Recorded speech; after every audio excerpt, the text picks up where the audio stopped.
Hey, what's up, everybody? Hammered Spit here.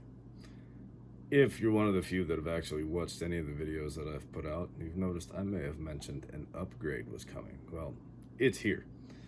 I didn't take any time to film the build. Um, I was interrupted a bunch during this thing with some fire calls and other things of that nature, and I got back really kind of late Thursday evening after I went and picked this up. It's about a 3 hour drive to the closest micro center to me, and well, I made that after work Thursday. Got back kind of late. Took Friday off. Started working on it Thursday when I got home a little bit. Got up pretty early this morning just because, well, I don't sleep ever. Um, Started on this thing, got distracted, got pulled away for a few hours for fire call since we had some weather here today in Pennsylvania. Had to deal with that. Thursday night, as soon as I got back, I got everything unboxed, got it laid out, started taking stuff apart, looking at things, and got a fire call. Got distracted for that. Got back, tried a little bit, just got annoyed because I was tired. Stopped. So what I'm going to do in this video here is show you what I came from, and this is what I started everything. This was the sole purpose for this build, is to just get something together to start. So as I've mentioned, I've done a bunch of stuff just on a budget, right? Just basically on a budget to see how far I could get and what I could push it to and get it to do. Now, getting it to record videos was all right, and I started this with just onboard graphics, trying to see how far I could get those to go, which wasn't very far at all. So I went out and bought a cheap 4 GB video card, which I'll show you. So the particulars of this first system that I started on was a Ryzen 5 2400G, and I bought this thing off of eBay. I didn't build it. Somebody else built it, saw the deal on eBay, thought it was pretty cheap, said, you know what, I could use a computer, kind of tired of console games, so let's go into the PC world. And once I did, I went back to the console for, I think, Red Dead and Modern Warfare, because I didn't think the machine would run it. Well, it ran it, not well, but it ran it, and that's what started the Call of Duty thing. And this is where we are now. Oh, and if you see that, yeah, that's 4, right? 1, 2, 3, 4. Thumb. Well, 1, 2, 3, thumb. No pinky. It was a work accident years back. So here's where we're at. Well, here's where we were.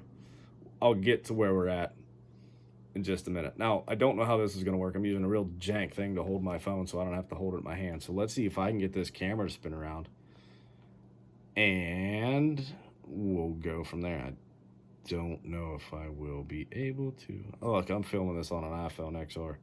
I don't exactly know how well it's going to work, but I think, nope, that thing doesn't swivel. So bear with me here, and we'll see what we can get this thing to do. Nope, can't spin it. So, all right. I'm going to take a trip with me to the floor so I can get out of this chair. You see boxes in the background. That's what the new system came from. So, let me get my almost 40-year-old self down here, and we will take a look at what I started with. This thing's apart because I'm not exactly sure what I'm going to do with it yet. So, we'll see where we end up. So, I mentioned a 4 GB video card that I bought. Here it is. I have a problem. I save all the boxes for my electronic components because I never know when I might need them again. And I usually save the packaging and wrapping that they come in, just in the event I gotta store them. I want to make sure they're safe.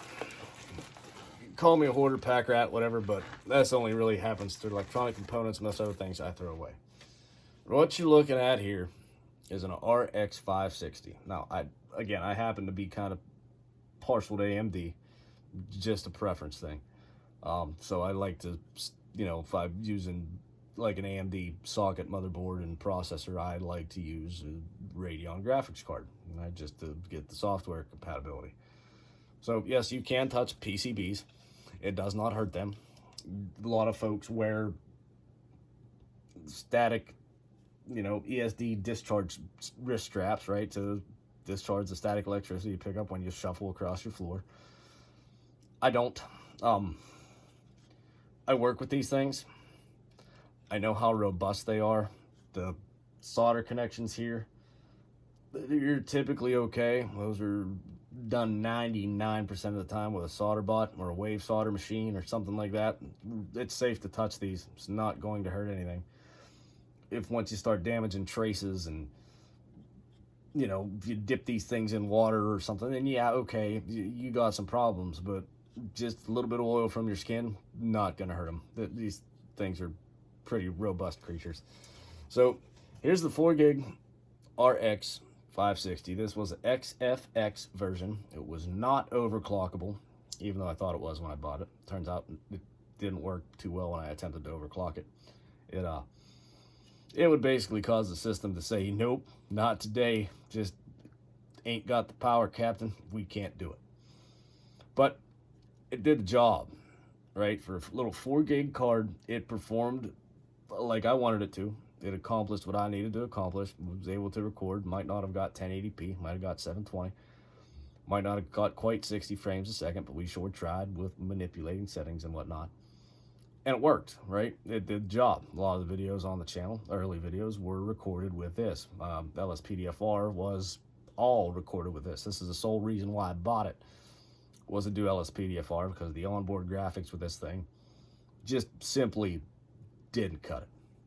No way. Not even close. So I'm just going to sit this over here on the box. It will be fine. I promise you. This is not electrostatic. Well, yeah, it is. This is electrostatic packaging, but that's just because they save it from shifting around. And this is the bubble wrap stuff, so I didn't think it was.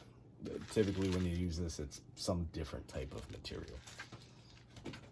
So here is the old system. Right here. My camera work is going to be absolute trash because of what I have this thing attached to. So please just bear with me, and I apologize if the lighting is absolute garbage. So this is it. Let's see if we can spin it to you. This is in a DIY PC case. There we go. We got some light there. And you can see some of the internals here, right? This is a Ryzen 5 2400G right there. With just I think that's a stealth cooler maybe. I don't remember the particulars of it. This thing originally came with a Captain Air 470 watt power supply. So keep in mind when you buy stuff from eBay, this is what you get. I upgraded this to an EVGA 600 watt just to have a little bit of safety factor. It also had mechanical hard drive down there, which I took out, put in new build. Left in this thing is, I believe, a 240 gig Kingston solid state. Up here, let's see if I can get to it. Probably see Team Force RAM, which was okay. It's only 3,000 speed, not overclockable at all. I attempted, failed miserably. And you notice that this is running a BioStar B450MH motherboard. And yes, I thought the latest and greatest thing in the face of the planet was the micro ATX board, or mini ATX board. Turns out, can't do a whole lot with them. New stuff you might be able to, but not this one. It worked. Like I said, it worked. It served its purpose. As you can see in this thing, it has one single red LED fan up there, probably the cheapest thing you can buy. The case comes with another red fan in the back. Your expansion slots are absolute trash. I didn't like those. I don't like the type that pop out. I like the type that screw in. Easier, so you can put them back in. On the front, you had one USB 3.0 slot, single USB slot, another regular USB slot, power button, microphone, headphone jack, and a bunch of expansion bays. As you can see, this thing got quite dirty, and it was just a nightmare to take apart to clean. But it served its purpose. Did it overheat? Maybe just a little bit, because airflow in this thing wasn't exactly the greatest. And as you can see here, it's part of the drive bay. Put that back in there. Again, I don't know what I'm going to do with this. My daughter may want it just to use for playing whatever Roblox I think she plays with her friends. And yes, I know I have seen the YouTube videos about Roblox turning into like hardcore Lego porn. So I monitor that close, make sure that she doesn't get involved in that stuff. And the second I see it, she will never play that game again.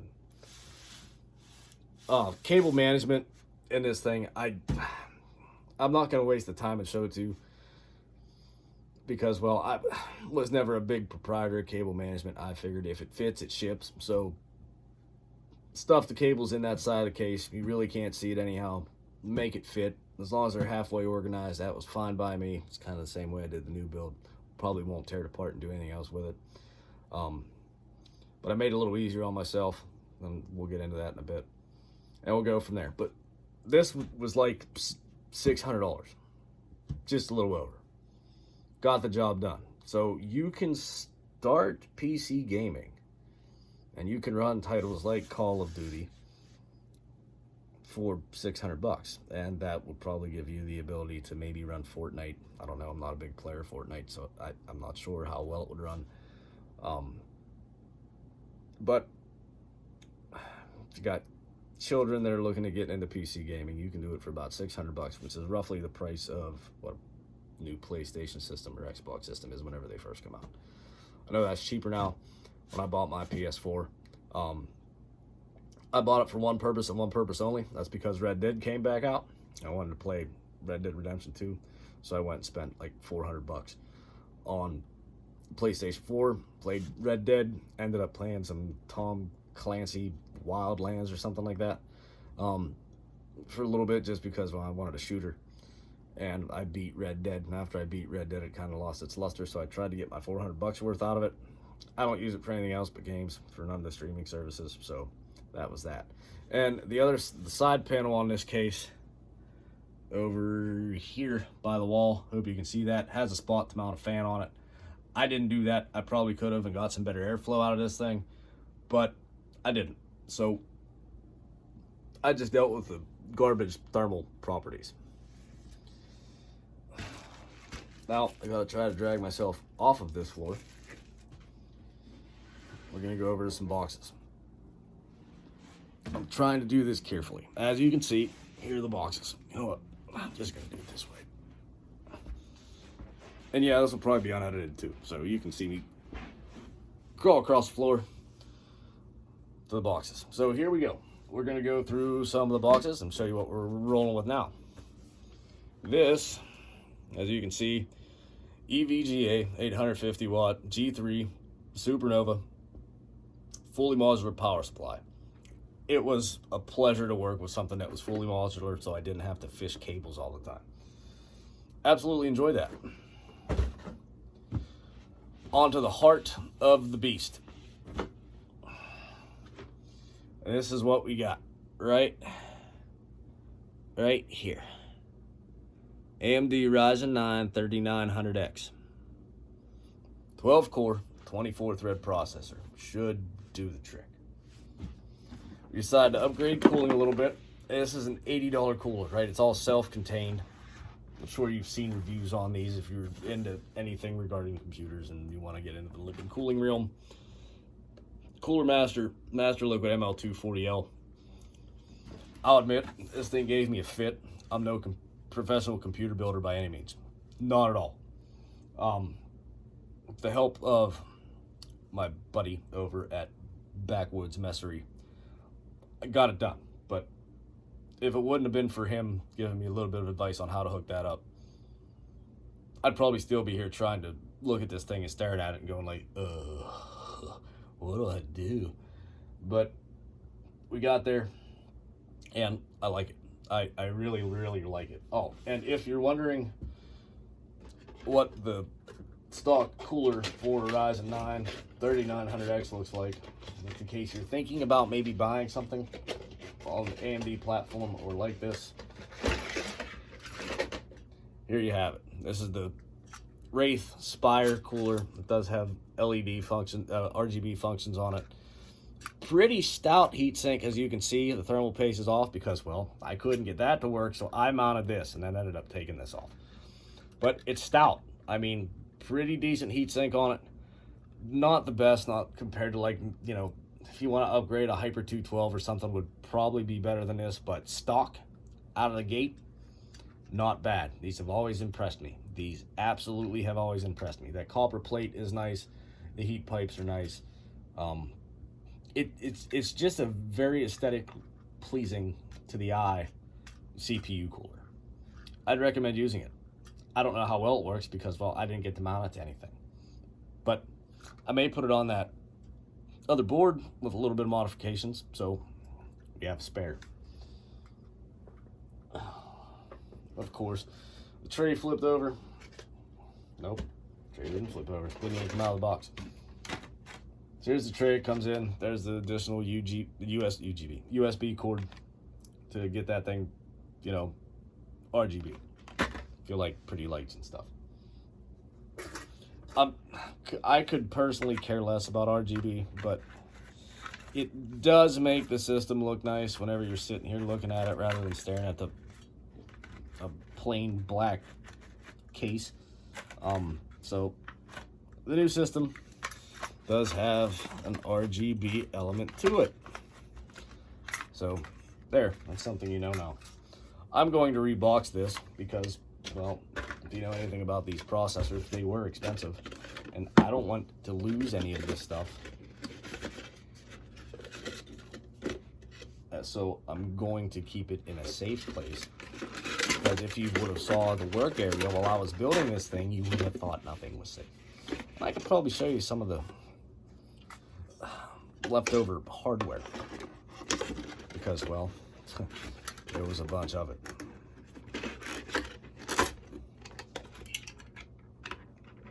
So that is now back in the box.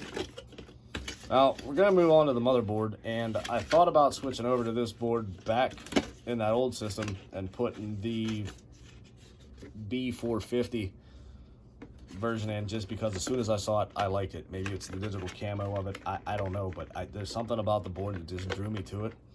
So when I decided that I was going to work on getting the upgrade done and the new system built, I knew right out of the gate that this is the motherboard that I was going to use. And I did. So here, ASRock X570 Steel Legend board. It's a great board. It really is a nice looking board now that it's in the case and everything's functional, and I like it. It looks really, really good. It was a pleasure to work with. It really, really was. So, you know what motherboards are. And as for the case, we went with the Thermaltake Versa J24. This is just the RGB version, not the ARGB version. So it came with 3 pre-installed fans in the front and your exhaust fan in the rear. 320 millimeter fans in the front, single 140 millimeter in the rear. Pretty standard on, you know, budget type gaming cases. And I refused to spend a boatload of money on a case. This thing was like $100 for the case, and it served its purpose. So now, if you give me a minute, I'm going to stand up. So if I moan and groan and make noises, you know why. So now we'll get into the meat and potatoes of it.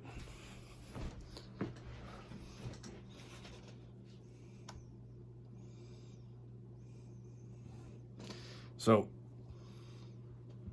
we made some additional upgrades as well over the course of this process. Right before, as a monitor, I was using a 43-inch Samsung TV. As you know, refresh rate isn't quite the greatest on those. 60 hertz is best I could do on a good day. It was just standard smart TV, just regular 1080p. Great for TV purposes. If you're using a bunch of streaming apps and surfing the web on it, it's phenomenal for that. But excuse me, tired. But as for daily computer functions, not the best. So, without further ado, we'll get into the small list of upgrades with the smallest thing first. Sage headset. The only reason I bought this is I saw it on sale on Newegg for like $35. Original price was $112. Previous headset was an MPAL headset. I still have it. I forgot to bring it in. It left a lot to be desired. Served its purpose.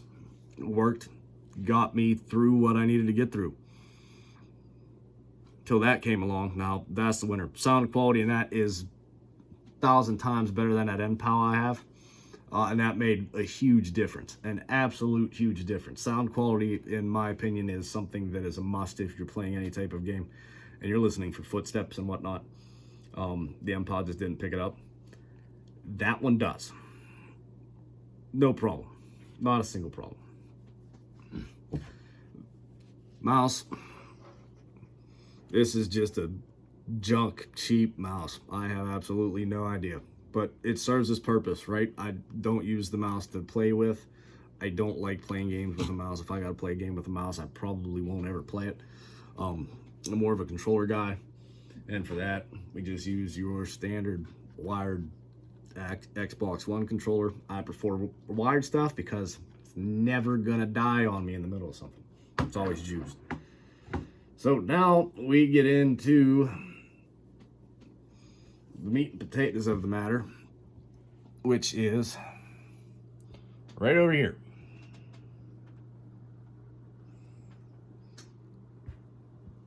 And as you can see, that is the new system with a little bit of RGB in it. Now, I'm just going to talk about this while it's sitting here. And yes, I know the cooler is upside down. I don't really care. Gives it character. And I'm okay with it because I don't sit there and stare at it. So when people point that out, oh, your cooler's upside down. Why would you do that? Because I did. And that's just where we are with it. And I do kind of like the piping being routed up high rather than spun around and strung across the RAM and everything else. So there's that. The RAM is G.Skill Trident Neo, which is specific for AMD Ryzen 3600 speed DDR4. That's the whole reason I went with that setup, because the AMD likes fast RAM. Most of you know with Intel it doesn't much matter, but we wanted the fast RAM. It was on sale, so I rolled with it. The GPU is an RX 5500 XT. Yes, I know, not the best. Again, I still like to stay in the budget realm. It's like a $200 graphics card, 8 GB, overclockable, 7 nanometer technology, works phenomenal. I know most YouTube gamers and game content creators are using, 2080s and things like that. I'm not. And I still kind of get the job done even though nobody watches. So there's that. Drive space, there is a Inland Professional SSD. In behind the bottom piece of aluminum there that's flashing Steel Legend is an M.2. I have another, that's a 960 gigabyte SSD, and behind the shield there is a 512 gig M.2. And down here under the shroud is a 1 terabyte Toshiba 7200 RPM mechanical drive. As you can see, rear fan, I/O shield up there, pretty nice. The Cooler Master 240 cooler placed snugly over the Ryzen 9 that's underneath it for self-contained water cooling. Piping runs up there to the 240 millimeter radiator up front. I got fans on the back. Those fans on the back came out of the front of this case. So those are Thermaltake fans in the rear and Cooler Master fans in the front. Just to add some airflow, and I didn't want to waste fans. I still have a spare Thermaltake fan, but since this case comes with a controller, fans just didn't look like they'd be mount friendly, and I was really tired of messing with that thing at this point, so I said, there you go, see you later. And that's pretty much it. So in there, you see your G.Skill Trident Neo 3600 speed, 32 gigs of RAM. I'm upgraded from 16 in the prior system. The Cooler Master M240 cooler, which buried underneath that, of course, is the Ryzen 9 processor, the RX 5500 XT GPU. Oh, excuse me, the X570 board. I think I might have mentioned that, but if not, I'll mention it again. All the drives, the fans, and the radiator. And that's pretty much it. This one was a considerable amount more than the previous. Rightfully so. I mean, processor in this one alone was the price of the last system. So, or close to it. About 150 bucks off of it. So there's that. But it works. And I'll get some content produced here as soon as I get some time. Oh yeah, and down in the bottom there, if you can see it, is the power supply. All in all, I can't complain. This is a really, really easy case to build in, and I've been out of the computer game for quite a while, up until a few years back. And, excuse me, and, you know, building new stuff is a ton easier than what it was back before. I've done, you know, things for people, helping them fix computers, maintain software, maintain hardware. I've taken things apart numerous times, replaced CD-ROMs and other things like that. But when it comes to full, complete builds, this is probably the most in-depth I've ever gotten with a machine. But since I don't want it to get hot, the hardest part was just getting the cooling routed. Now, as for cable management, I told you, it is what it is. Most of them are stuffed underneath that power supply shroud, just balled up in there. The other side of the other case,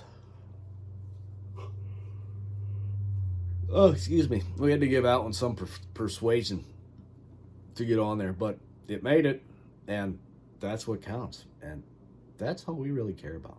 Oh, and the other system, the Ryzen 5 system down there, was running an unregistered copy of Windows, which is fine. You can do that.